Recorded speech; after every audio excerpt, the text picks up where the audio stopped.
Following the late, great Queen Elizabeth has got to be the very definition of a tough gig.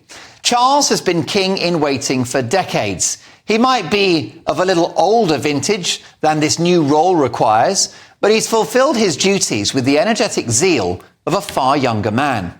From the moment he put pen to paper, signing himself into office, so to speak, after a brief battle with a leaky fountain pen, he has already inscribed his name into the history of this country. How so? Well, just like the best referee in a football game, the one being the one you don't notice, so this elegant transfer of power from the Queen to Charles has been effortless and faultless. First of all, and it shouldn't matter, but he looks the part. What a stately figure he cut in Parliament this week for the King's speech ceremony. Unfortunately, this government looks to have run out of ideas and run out of road. If you ever suffer from insomnia, skip the sleeping pills and watch the uninspiring snooze fest that was the government plan of action for this parliamentary term. Charles, on the other hand, is a compelling figure, especially when compared to the grey elected presidents of other countries, whose mothers can't even remember their names.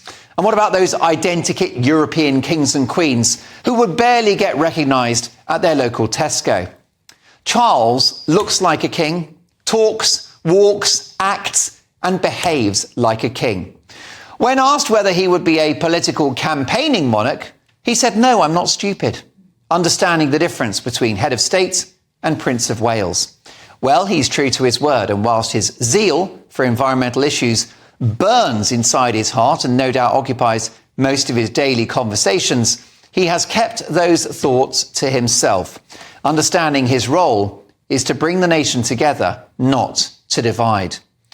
One of the best-dressed men in the country, tailored to within an inch of his life, he is a globally recognised figure.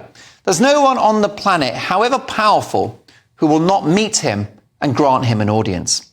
Like his mother, Charles is box office, the leading man to her leading lady. And lead he must, as our country faces worrying divisions, some exposed very recently in the aftermath of the October the 7th attack on Israel.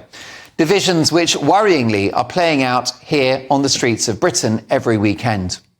We need a figure that represents the values of this country, our history, and everything we stand for. Charles is that figure. And so far, flanked by his elegant, dignified and good-humoured wife, Queen Camilla, he is performing brilliantly. So, happy birthday, Charles, at the tender age of 75. You've barely got started, but you're doing a great job. Yes, indeed, King Charles is doing a king-excellent job.